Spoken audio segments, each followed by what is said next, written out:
김은경의 생생경제. 안녕하십니까, 김은경입니다.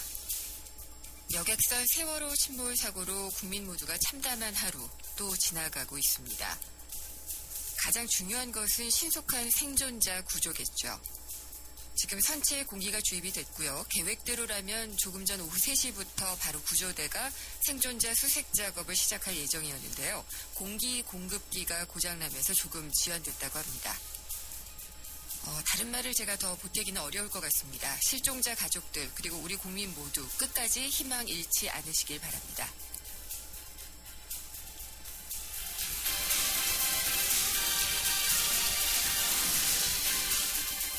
네, 오늘 생생경제는 1부에서는 증시와 경제브리핑, 또 2부에서는 글로벌 경제 이슈를 짚어보겠고요. 나머지는 여객선 침몰 사고 관련 인터뷰로 준비했습니다. 마지막 순간까지 희망의 끈을 놓지 않고 또 관련 속보 들어오는 대로 바로 전해드리도록 하겠습니다. 김윤경의 생생경제 1부 시작합니다.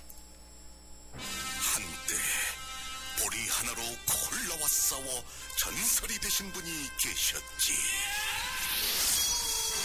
국내 최초 보리탄 산업료로 콜라의 아성을 흔들었던 맥콜. 다 전설을 맛보리 맥콜.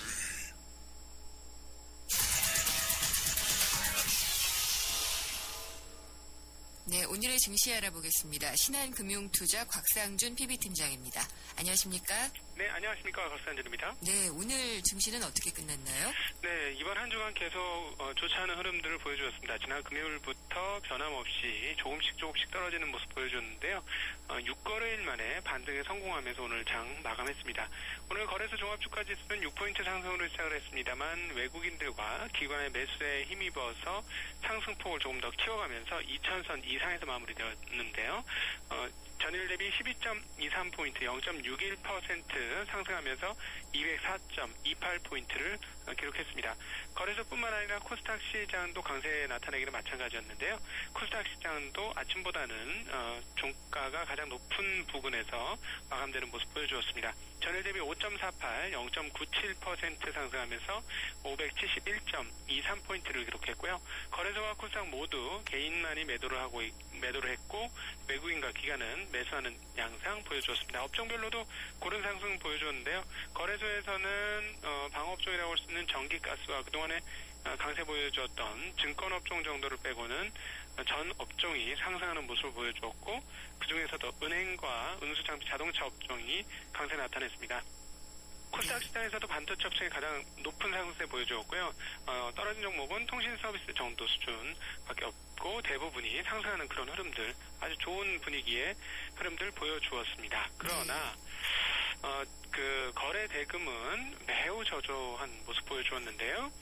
거래 대금이 거래소 기준으로 2조 7천억밖에 되지 않았습니다. 네. 그리고 이번 주에 보면은요, 2조 원을 대를 기록한 게 거래소 기준으로 3일이나 있는데요.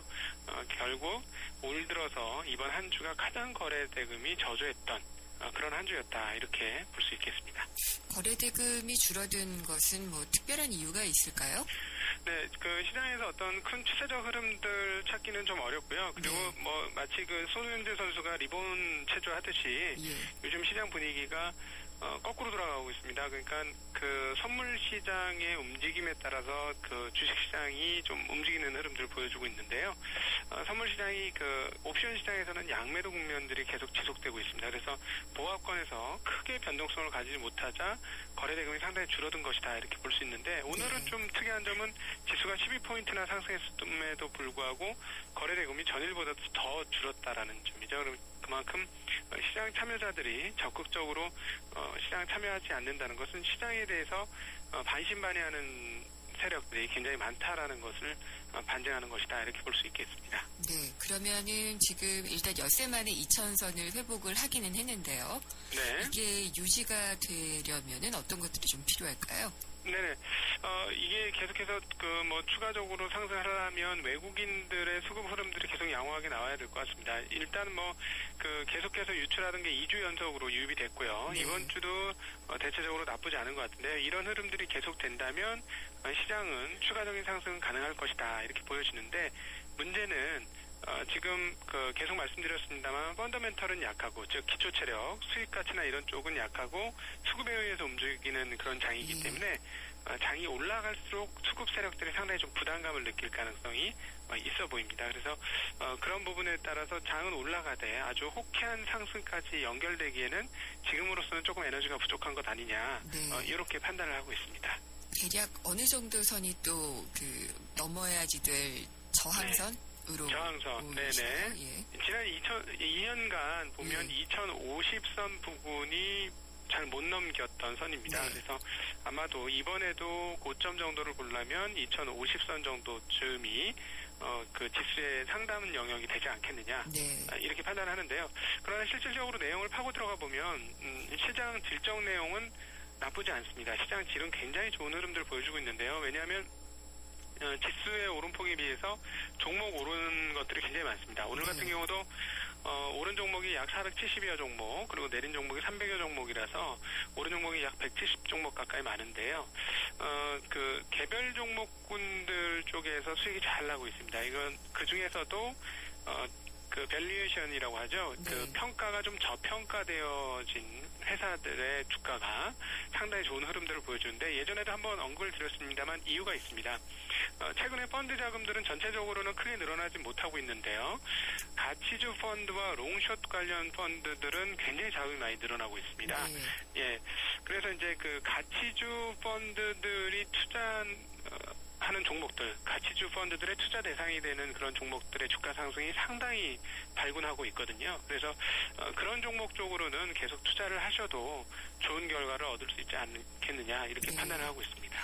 아까 조금별로는 대략의 움직임을 얘기를 해주셨는데요. 그래도 조금 우리가 더 관심을 가져볼 만한 게 있으면 어떤 게 있을까요?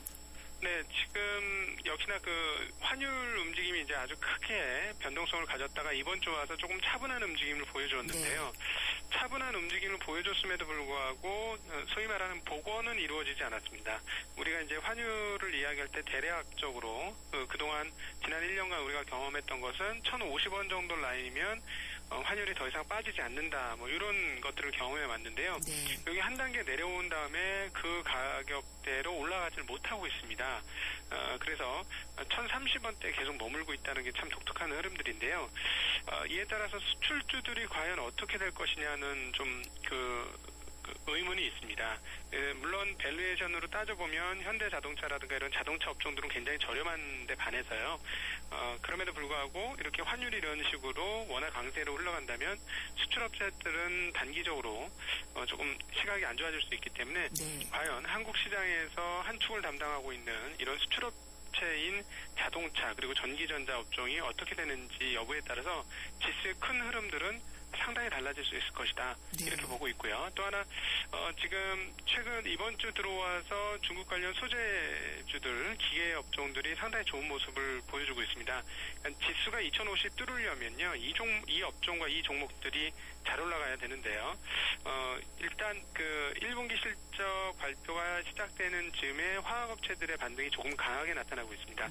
이것이 다음 주까지 연결되는지 여부가 2050까지 주가가 올라갈 수 있는지 여부에서 가장 중요한 포인트 되지 않을까, 이렇게 보고 있습니다. 알겠습니다. 오늘 시황까지 잘 들었습니다.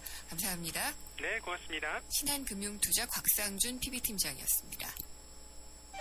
올해 고객님은 전국 지하철 모든 노선에서 광대역 LTE가 다 됩니다. 올해가 아니면 안 될 수도 있습니다.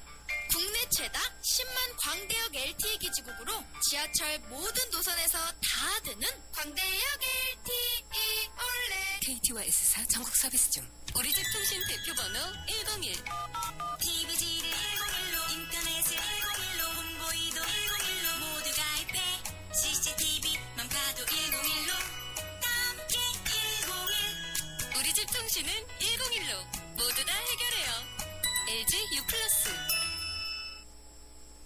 네, 전 국민이 울었습니다. 세월호 침몰 참사.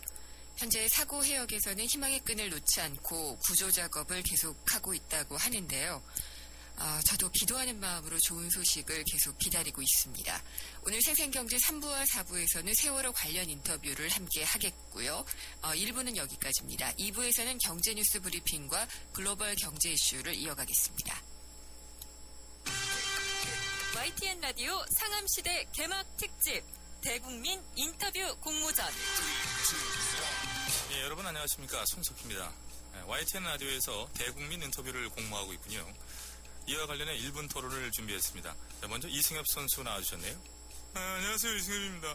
근데 인터뷰는 기자들만 하는 거 아니에요? 류중일 감독님이라든지 준혁이 형 이런 분들, 이런 사람들 해도 되는 거예요? 네, 좋습니다. 여기 내용을 보니까요. 1위에서 5위까지는 총 상금 500만 원과 선물도 있어요. 그럼 저도 응모해도 됩니까? 나는 저 배칠수 씨를 좀 만나야 돼요. 예, 알겠습니다. 이쯤에서 정리를 좀 해야 되겠는데요. 그러니까 내용을 보면 누구나 인터뷰를 할 수 있고 그것이 선정되면 상금까지도 받을 수 있다. 이렇게 정리하면 되는 거죠. 청취자 여러분들의 많은 참여 기다리고요. 1분 토론은 여기까지 하겠습니다. 안녕히 계십시오. 문의사항은 홈페이지 팝업을 참조하시기 바랍니다.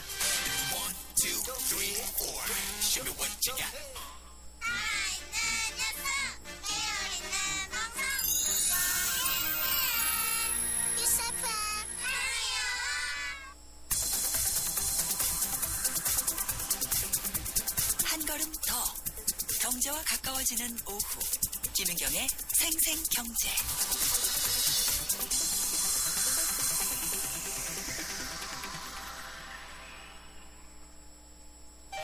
올레 고객님은 전국 지하철 모든 노선에서 광대역 LTE가 다 됩니다. 올레가 아니면 안 될 수도 있습니다. 국내 최다 10만 광대역 LTE 기지국으로 지하철 모든 노선에서 다 되는 광대역 LTE 올레. KT와 S사 전국 서비스 중. 가우디를 만나러 가는 길에서 산티아고 순례길에서 각자 다른 길 위에서 사람들은 같은 말을 합니다. 인생에 한 번은 스페인에 가보라고 말이죠. 당신의 유럽은 어디였나요? 지금까지 내가 자랑한 유럽 탑10이었습니다. 대한항공 유럽 11개 도시 최다 노선 운항. Excellence in Flight, Korean Air.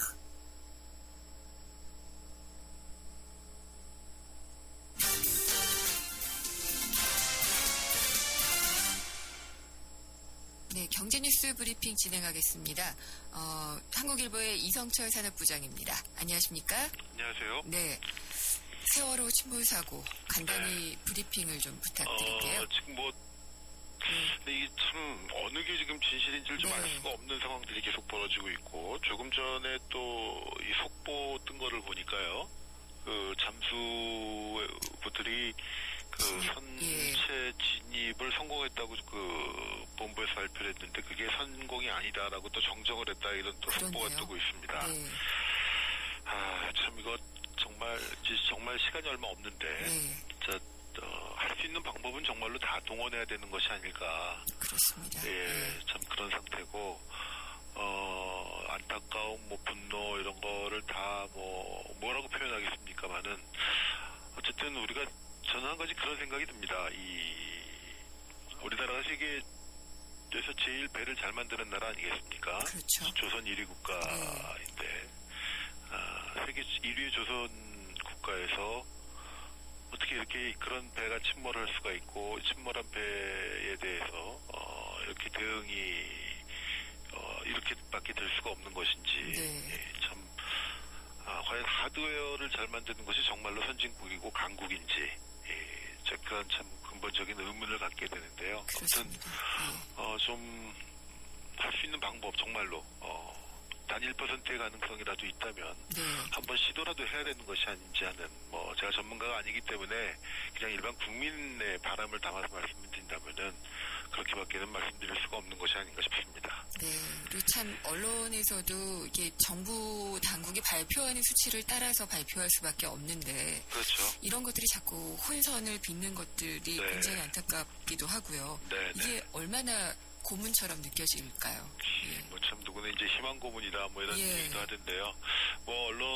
저도 언론에 있습니다만 언론의 이 속보 경쟁 이런 것과 불가피하게 오는 측면도 있겠습니다만은, 어쨌든 조금 이 희생자 가족들 또 지금 안타깝게 신라 같은 희망을 가지고 이 생존을 기다리고 있는 분들의 조금 입장에서 모든 네. 걸 봐야 되지 않을까 싶습니다. 알겠습니다. 뭐 수치가 중요한 것은 아니니까 예, 네. 여기까지 듣도록 하고요. 그 다음에 오늘 해주실 브리핑 내용을 보니까 직장인 건강보험료 추가 납부와 관련된 거네요. 예, 이게 이제 매년 4월이면 네. 한 번씩 이제 정산을 하는 건데, 네. 그러니까 소득이 증가한 직장인들은 건강보험료를 더 내야 되고 소득이 깎인 분들은 이제 돌려받는 그런 구조로 되어 있습니다. 네. 이제 보건복지부하고 국민건강보험공단이 이 건강보험 가입자 1,200만 명 정도를 대상으로 2013년도분 건강보험료를 이제 정산을 했는데 1조 5천억 원 정도의 정산 필요성이 이제 있었다고 합니다. 이제 이 건강보험료라는 거는요, 우리가 올해 지금 내고 있는 건강보험료는 작년도 소득을 기준으로 해서 매겨지는 겁니다. 네. 작년에 냈던 건강보험료는 그 전년도 소득을 기준으로, 왜냐하면 그해 소득은 아직 확정이 된 게 아니기 때문에 네. 그렇게 해서 매겨지는데, 이제 그러다 보니까 정산을 해서 소득이 실제로 만약에 2012년 소득을 기준으로 해서 작년 건강보험료를 부과했는데 2013년 소득이 늘어났을 경우에는 늘어난 만큼 건강보험료를 더 걷게 되고요. 네. 만약에 소득이 줄어든 분들이라면은 그만큼 돌려주게 되는데, 전체 직장 가입자의 한 62%에 해당하는 760만 명 정도가 작년에 이제 임금이 올랐기 때문에 평균 한 25만 원 정도의 건강보험료를 더 내야 된다고 합니다. 그러니까 네. 보통 이제 직장에서 반반씩 내죠. 그러니까 개인이 부담해야 될 거는 대략 한 2만 원, 2만 6천 원쯤 된다고 합니다. 반대로 소득이 줄어든 238만 명 같은 경우에는 1인당 평균 한 7만 원 정도를 돌려받게 된다고 하는데, 네. 4월분 보험료와 함께 25일쯤 고지가 되고요. 내달 10일까지 납부를 하게 되는데, 부담이 많을 경우에는 이제 분할 납부도 가능하다고 합니다. 그렇군요. 예. 그리고 또 한국은행 이주열 총재가 네. 오늘인가요? 최근에 열린 금융협의회에서 예. 발언을 한 부분이 있네요. 예, 오늘 은행장들을 이제 초청해서 한 달에 한 번씩 하는 이제 금융 간담회, 금융협의회라는 이름의 이제 간담회를 했는데, 이주열 총재가 최근 미국에서 열렸던 G20 재무장관 중앙은행 회의에 다녀왔습니다. 네. 다녀왔던 결과, 그리고 거기서 이제 오갔던 대화들을 좀 소개를 했는데, 작년까지만 하더라도 의제가 이런 G20 재무장관회의나 중앙은행 총재회의의 주 의제가 위기 대응, 예. 금융 안정이었는데, 이번 회의에는 그런 얘기는 이제 없어졌고 성장 확대 쪽으로 바뀌었다고 합니다. 그건 쉽게 말하면 세계 경제가 길게는 2008년 리만 사태로 거슬러 올라가는 위기 국면, 글로벌 위기의 국면에서 이제 벗어나서 본격적인 회복 국면, 또 이 성장 국면에 대한 이걸 어떻게 확대해 나갈 것이냐, 이런 쪽으로 이제 어떻게 보면 글로벌 경제 자체가 만만하나마 회복 국면에 들어갔다는 것을 이 G20 회의에서도 확인이 될 수 있었다는 것이었는데요. 네. 이제 그러다 보니까 여러 가지 어떻게 하면 성장을 좀 더 촉진시킬 것인지 이런 얘기가 오갔고, 특히 한 가지 이제 재밌는 에피소드처럼 얘기하면 제네디 앨런 미 페드 의장이 네. 명확한 소통으로 금융시장의 변동성을 줄이겠다, 이렇게 공개적으로 발언을 했다고 합니다. 네. 초반에 이제 말실수를 몇 번 해가지고 아주 이제 시장에 혼란을 일으킨 부분도 있었는데, 이제 그거를 의식한 듯이 금융시장 변동성을 줄이기 위해서 명확하게 소통을 하겠다, 네. 정확한 인포메이션을 전달하겠다, 그런 얘기를 했다는 얘기도 소개를 했습니다. 네. 미국 따라가면 좋겠네요. 그럼. 네. 예. 교육용 전기료 인하될 가능성이 얘기가 되고 있나요? 네, 그렇습니다. 이 윤상직 산업통상자원부 장관이 오늘 국회 답변을 통해서 초중고등학교 교육용 전기요금의 추가 인하를 추진할 것이고, 5월이면은 아마 인하 여부를 발표할 수 있을 것 같다, 이런 얘기를 했습니다. 지금 사실 이 전기요금이요, 가정용하고 산업용, 교육용, 농사용 다 이제 금액이 다른데요. 그렇죠. 교육용이 산업용보다도 비싸게 되어 있다고 합니다. 예. 그러다 보니까 교육용 전기요금이 비싸다 보니까 여름에는 이제 에어컨 제대로 못 틀어서 아이들이 찜통 교실에서 공부를 해야 되고, 또 겨울이 되면은 아주 추운 데서 이제 공부를 해야 되는데, 아마 전기요금이 조금 인하가 된다거나 할 경우에는 그런 부분에서도 조금 해소가 될 수 수 있지 않을까. 근데 다만 이게 이제 한전 이사회 이런 절차를 거쳐야 되기 때문에 네. 당장은 어렵고 아마 5월 중에 인하 여부에 대한 결론이 나올 것 같다고 얘기를 했습니다. 교육용 전기요금 같은 경우는 그러면은 우리 그 산업용보다는 좀 비싼 네. 그런 수준이고 네. 가정용보다는 싸죠. 싼 그런 가정용이 수준인 제일 거죠? 비싸게 되어 있습니다. 지금. 예. 네. 근데 그렇다면은 이게 또 한전이 부담을 지게 되는 구조 아닌가요? 이제 어차피 다 사실은 이제 원가가 제대로 반영되어 있는 경우는 별로 없고요. 네. 지금 대부분 다 원가 이하 부분이기 때문에 다만 이제 교육용 같은 경우는 가정용이라든가 산업용보다 수요가 그렇게 많지가 않기 때문에 조금 낮추더라도 아마 다른 부분에서 보전이 가능하지 않을까 싶습니다. 네. 특히 교육용에 대한 인하 요구가 있는 거는 뭐 배경이 딱 있는 겁니까? 이게 사실 작년 국정감사 때도 계속 지적이 됐던 건데. 네, 얘기가 나온 건 들었는데. 예. 그러니까 이제 이런 부분들 때문에 이제 아이들의 이제 교육 환경 자체가 교육 환경. 그런 측면에서 이제 그동안 계속 지적이 되어 왔었던 거죠. 너무 비싸니까 사실 뭐 여름에 아까도 말씀드렸지만 이 에어컨 제대로 못 틀고 해서 이제 찜통 교실에서 공부해야 되는 이제 그런 부분에 대한 지적이 쭉 제기가 되어 왔었는데 아마 그 부분에 대한 논의가 지금 계속되고 있는 것 같습니다. 네, 알겠습니다. 오늘 말씀 잘 들었습니다. 네. 감사합니다. 한국일보의 이성철 산업부장이었습니다. 김인경의 생생경제.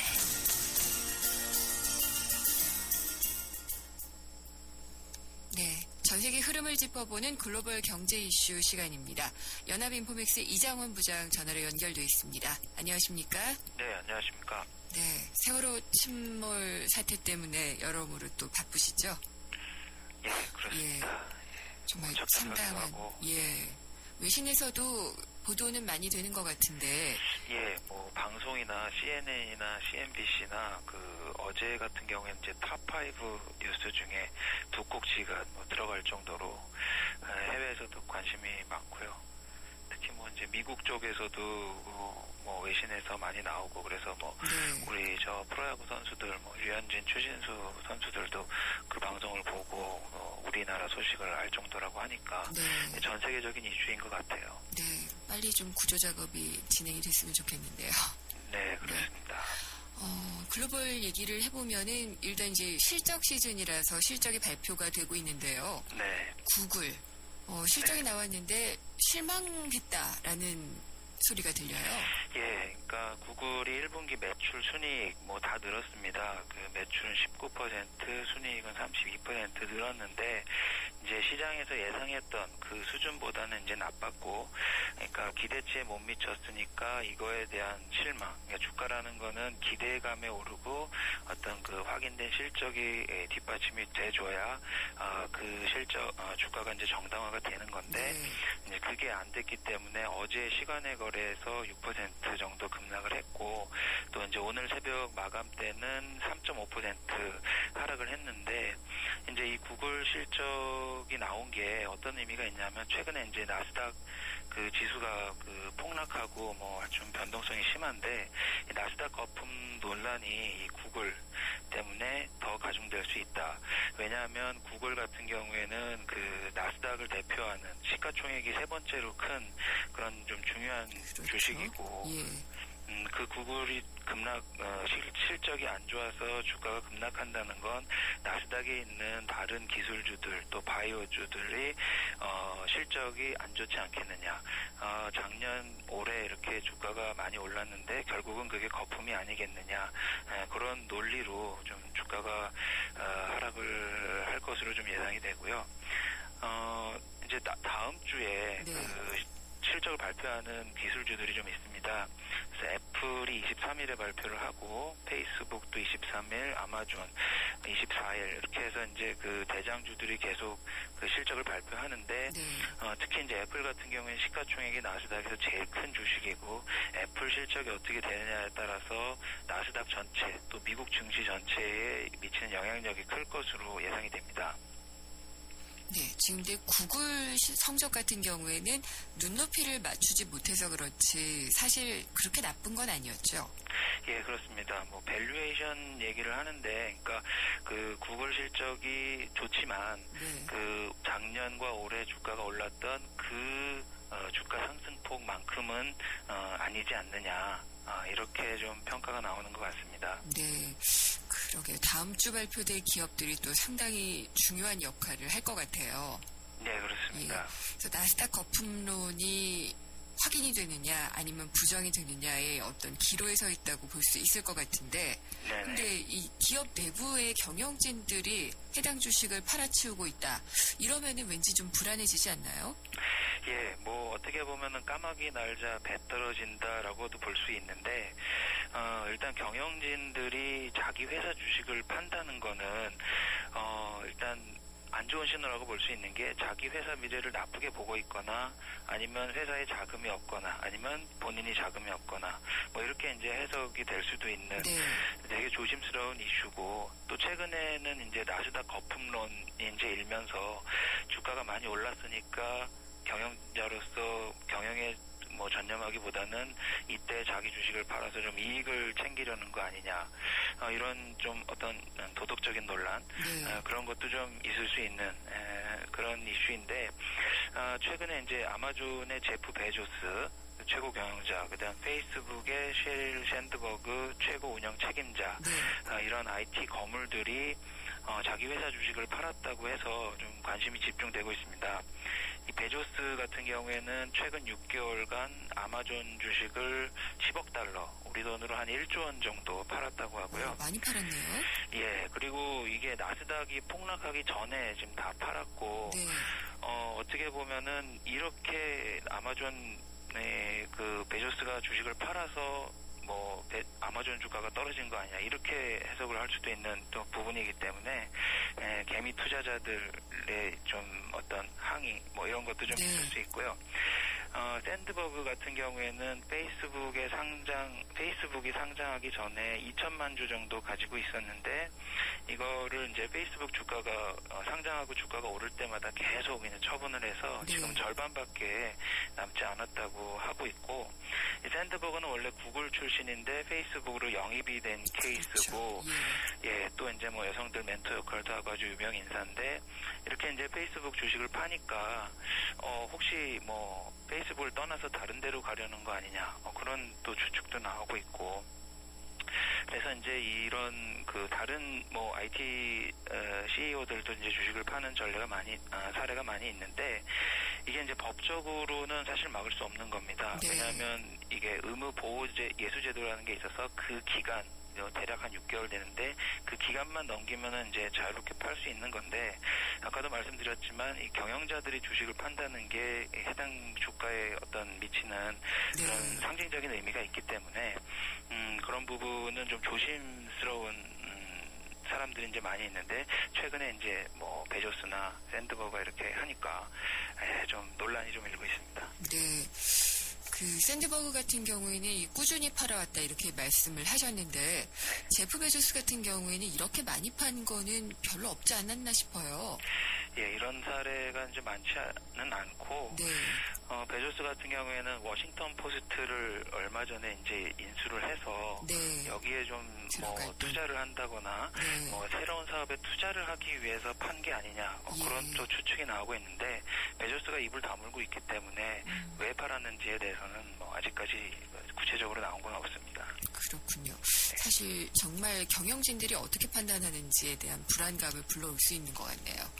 그리고 미국의 최근에 환율 보고서 발표에 대해서 잠깐 좀 후에 알아보고요. 지금 속보로 들어온 거 먼저 좀 알려드릴게요. 지금 재난안전대책본부에서 발표를 했습니다. 아침에는 선내 진입을 성공했다라고 했는데요. 선내 진입을 실패했다로 정정을 했다고 합니다. 재난안전대책본부에서 선내 진입을 실패로 정정했다는 속보가 들어왔습니다. 계속 이야기가 바뀌네요. 예, 뭐 신뢰 믿음의 문제인데 그 국면에서 좀 저도 이 믿음이 좀 많이 없어진 게 아닌가 그런 생각도 좀 들고 있습니다. 네, 유난히 이번 참사 때는 더 그렇다는 생각이 드는데 기자들로서는 사실 발표되는 거를 보고 발표를 또 보도를 해줄 수밖에 없기 때문에 그런 부분이 같이 또 혼란을 주고 있는 장본인이 된다는 미안함 이런 게 상당히 많이 느껴지네요. 아, 예, 그런 부분도 좀 있는 것 같습니다. 네. 미국의 환율 보고서 전에는 이게 발표된다 그러면 항상 중국 얘기를 했는데 네. 이제는 우리나라도 언급이 되고 있어서요.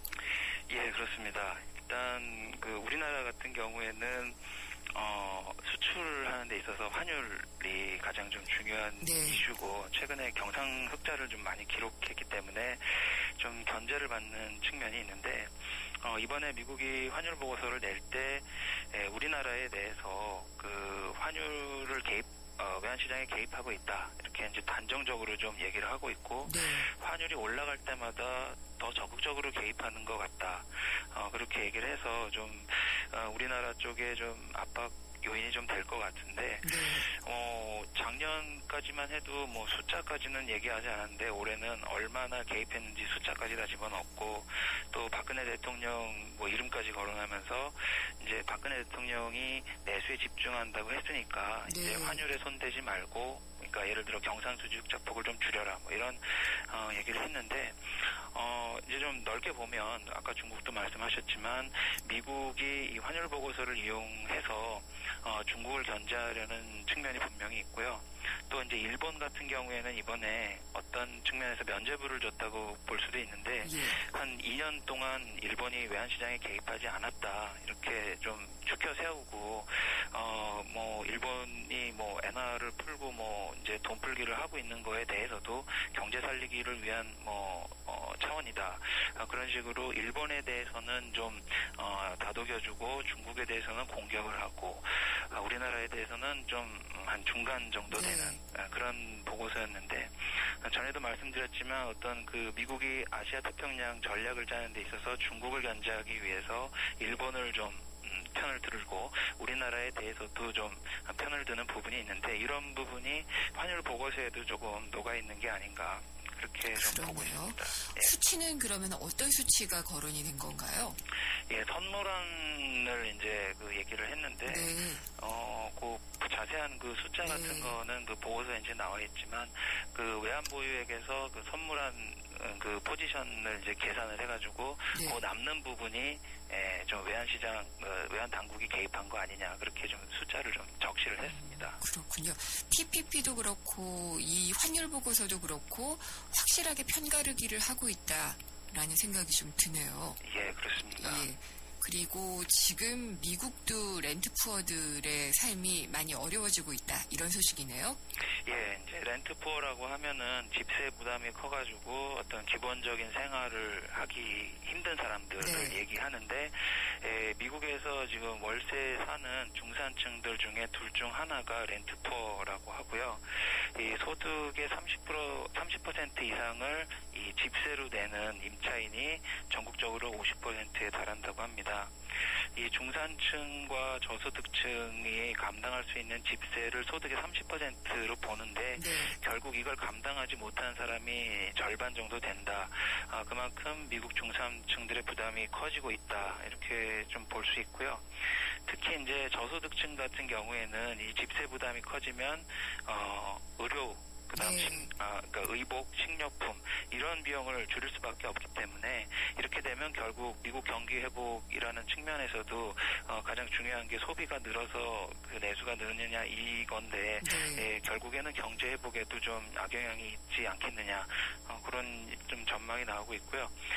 이렇게 이제 미국 중산층들, 이제 월세 사는 사람들이 상황이 어렵게 되니까 이제 도심을 떠나서 외곽으로 간다거나 또 부모와 동거를 선택한다거나 뭐 집세 부담을 덜기 위해서 동거인을 구하는 독신자들도 나오고 있다고 합니다. 그렇군요. 한때는 또 뭐 주택시장의 회복 이런 것들이 얘기되는 것 같더니 역시 근데 미국은 우리보다도 훨씬 더 이렇게 빌려 사는 사람들이 더 많이 있잖아요. 그렇게 되면은 문화적으로, 소비의 위축을 가져올 수 있는 부분이 상당히 있을 것 같다는 생각이 드네요. 예, 그렇습니다. 네. 그리고 이렇게 중산층 삶이 어려운 것은 사실 미국만의 문제는 아닌 것 같아요. 예, 좀 어떻게 보면 우리나라도 이제 IMF가 오고 난 이후에 네. 중산층이 붕괴되고 양극화가 시작됐다고 볼 수 있는데 미국 금융위기 2008년 미국 금융위기 이후에 미국도 이제 그렇고 또 유럽이나 뭐 신흥국, 중국, 인도, 인도네시아 이런 나라들에서도 지금 중산층 문제가 좀 조명이 되고 있습니다. 알겠습니다. 오늘 말씀 잘 들었습니다. 감사합니다. 예, 감사합니다. 연합인포맥스의 이장원 부장이었습니다. 네, 피자헛입니다. 저기요, 고기 피자랑 새우 피자랑 뭐가 더 맛있어요? 둘 다 맛있습니다, 고객님. 그래도 뭐가 더 잘 나가요? 솔직하게. 둘 다 잘 나갑니다. 왜냐하면 더블 박스. 박스는 하나, 피자는 두 가지. 25,000원. 15885588 피자헛. 더블 박스 주세요. 전 세계를 열광시킨 그가 돌아온다. 더 강력해진 적들의 등장. Nothing is what I thought it was. This is bigger than you, Peter. 진짜 전쟁은 지금부터다. Let's Spider. 어메이징 스파이더맨 2 4월 23일 IMAX 3D 대개봉 12세 이상 관람가. 2003년 대구 지하철 화재 참사 후에 한국기자협회에서 만든 재난보도 준칙이 있습니다. 내용은 대략 이런데요. 우선 구조본부의 취재선 등을 준수하면서 인명구조를 방해하지 않는 범위 내에서 취재 활동을 벌일 것. 피해 상황을 자세히 신속히 전해야 하지만 불안과 불확실성을 줄이고 추가 피해를 예방하는 데도 힘쓸 것. 또 불확실한 내용이 번지지 않도록 전문가를 통해 검증하도록 할 것. 생존자, 사상자의 신원 공개는 신중히 하고 피해자와 가족에 대한 인터뷰를 할 때 강요하지 말 것 등입니다. 과연 저도 언론에 있습니다만은 언론이 이렇게 하고 있는지는 다시 한번 생각을 해봐야 될 것 같습니다. 그리고 세월호에 배를 버리고 탈출한 선장만 있었던 것은 아닙니다. 끝까지 배와 승객을 지키다가 실종된 양대홍 사무장이 있었는데요. 3부에서는 양대홍 사무장의 형님 되시는 양대환 씨의 인터뷰를 진행하도록 하겠습니다. 내시 뉴스 듣고 돌아오겠습니다.